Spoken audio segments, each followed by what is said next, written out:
Deuxième petite vidéo que je vous fais dans la foulée pour vous expliquer le fonctionnement du site parce que là, c'est juste pas compris pour certains, hein. C'est pas comme si vous aviez pas fait les contrôles plusieurs fois, mais en fait, en gros, quand est-ce qu'on fait un contrôle? Bah, à la fin d'un cours. Donc en fait, si vous descendez, et ben vous allez voir qu'il y a les fameux contrôles. Parce que là, j'en ai une qui m'a envoyé un message sur l'ENT. Elle m'a dit, monsieur, je ne trouve pas le contrôle. Moi, ce que j'ai fait, c'est que je suis allé sur le fameux contrôle en question qu'elle devait faire. Donc, je suis descendu. Regardez, contrôle réseaux sociaux, chapitre contrôle. Je clique là, et voyez, 38 personnes qui l'ont fait. Et ben en fait, je lui ai envoyé ce lien que vous voyez ici. Et ce lien-là, en fait, il suffit juste de vous connecter. Et si vous vous connectez, et ben vous aurez le droit d'aller directement sur la zone du contrôle et faire le test. Et vous lancerez votre contrôle. Alors je tiens à vous préciser, parce que ça c'est très important au vu de la situation dans laquelle on est, que je n'hésiterai pas à faire quelque chose. C'est-à-dire que là, le contrôle est à faire. Mais regardez, quand vous cliquez sur quelque chose, vous avez des petites croix là. C'est que ça, vous l'avez vu. Donc vous cliquez dessus pour dire que vous avez validé. Oh, j'ai vu, je valide, j'avance. Oh, alors je vous explique les petits icônes. Ça, c'est un icône court. Donc ça veut dire que là, c'est du cours. Donc c'est à apprendre. Cette icône-là, c'est d'icône exercice ou contrôle ou test. Donc là, vous allez dans exercice. Et là, vous voyez, il n'y en a que 32 élèves sur 74 qui ne l'ont pas fait. Vous voyez? Et il y a plus de gens qui ont fait le contrôle de gens qui ont fait que des gens qui ont fait les exercices. C'est ça qui est magnifique. C'est juste génial. Ensuite, je suis là, je me dis juste, en fait, je tiens à vous préciser parce que ça c'est important. Je mettrai une petite note en vérifiant si vous avez fait les contrôles, etc., les petits exercices entre-temps.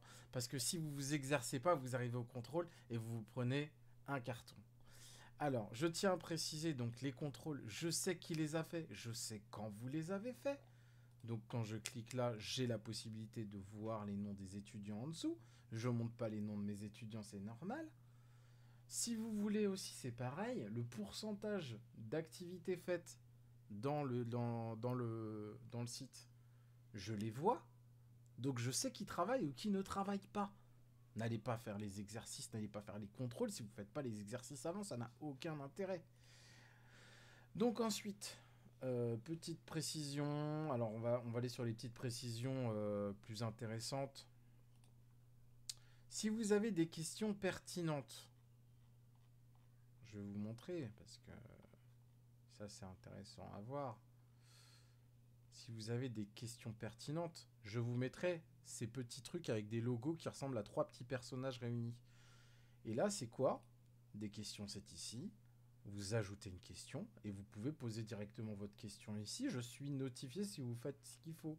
Et donc moi, je peux venir voir. Et puis du coup, derrière, je vais faire ah oui, d'accord, ok. Donc il a une question, bah, je vais y répondre. Oh, ça peut servir aux autres. Et donc du coup, ça peut être vachement utile. Ensuite, qu'est-ce que j'ai mis en place en plus? Ah oui, à savoir, quand je clique sur vos icônes, sachez-le, je connais vos pourcentages de participation, etc. Vous avez l'icône note ici, vous pouvez vérifier vos notes. Vous avez le tableau de bord, là vous avez la possibilité de voir pas grand chose pour l'instant, ça ne nous intéresse pas beaucoup. Accueil du site, quand vous êtes dans calendrier, c'est super intéressant. Si vous êtes dans calendrier, vous pouvez ajouter directement vos composantes pour vous souvenir que vous avez par exemple un contrôle à faire pour cette date-là.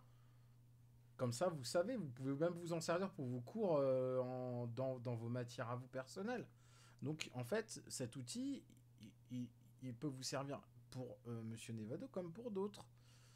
Quoi d'autre? Quoi d'autre? Quand on est sur un accueil, c'est pareil. Des choses bêtes comme celle-là, donc le contrôle, comme je vous le dis encore une fois, quand vous arrivez en bas d'un cours, le contrôle, il est en bas. Je sais pas pourquoi on me pose ce genre de questions. Je donne juste le lien, on me dit monsieur, vous n'êtes pas assez précis. Il faut que vous me précisiez qu'est-ce que vous voulez exactement. Si elle aurait cliqué sur le lien, elle serait tombée sur le contrôle, cet élève, et elle aurait pu tout de suite répondre. Voilà. Donc là, vous avez des éléments pour travailler. Autre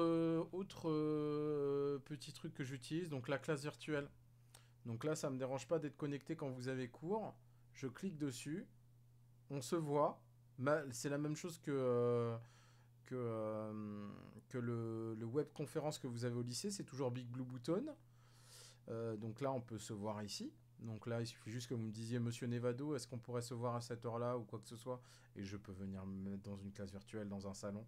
Et du coup, je peux vous voir dans cette classe virtuelle. Donc là, il y a ça comme possibilité. Qu'est-ce qu'il y a encore comme autre possibilité? Alors là, j'ai pas tout utilisé.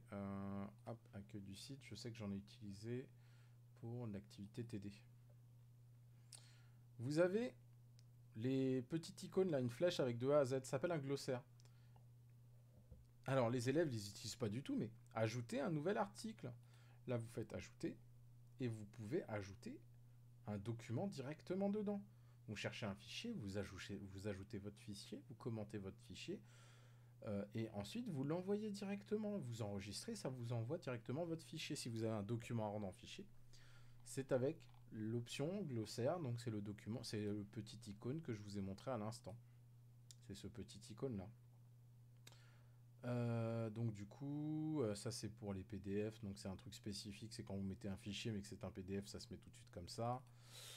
Donc, du coup, ça vous l'ouvre sous ce formalisme-là. Il faudrait que je le refasse parce que j'aime bien ce formalisme-là. Voilà. Et donc du coup voilà, c'est tout pour cette vidéo, mais je ne sais pas, je ne comprends toujours pas ces élèves qui me disent « Monsieur, je ne comprends pas comment... où sont les contrôles?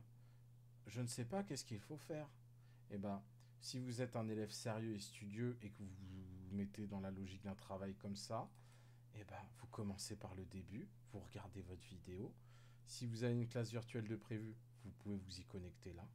Vous faites réseaux sociaux par exemple, vous faites votre cours, vous lisez votre cours. Ah, un questionnaire, clac. Ça me permet de répondre à des questions. Ah, des définitions. Ah, c'est peut-être intéressant de savoir ça. D'accord, ok. Hop, exercice. Donc du coup, il y a un autre exercice là. Ah, nouveau chapitre, les différents réseaux sociaux. Alors les dates clés, hop, d'accord. Les informations, donc du coup là je vous donne quelques informations. Et ici, comparatif des réseaux sociaux. Donc là il y a des exercices à faire, on les fait. Le petit monde comment il s'appelle, de 1000 grammes. Donc là vous regardez votre petite vidéo, vous répondez aux questions. Et à la fin, comme vous avez fait tout votre travail comme il faut, techniquement le contrôle ça devrait à peu près rouler. À la grosse difficulté, c'est de connaître quelques dates clés. Parce qu'en SNT, vous avez les dates historiques. D'accord? Donc il n'y a que ça à faire. Voilà, c'est tout pour cette vidéo. On se retrouve à une prochaine fois. Salut.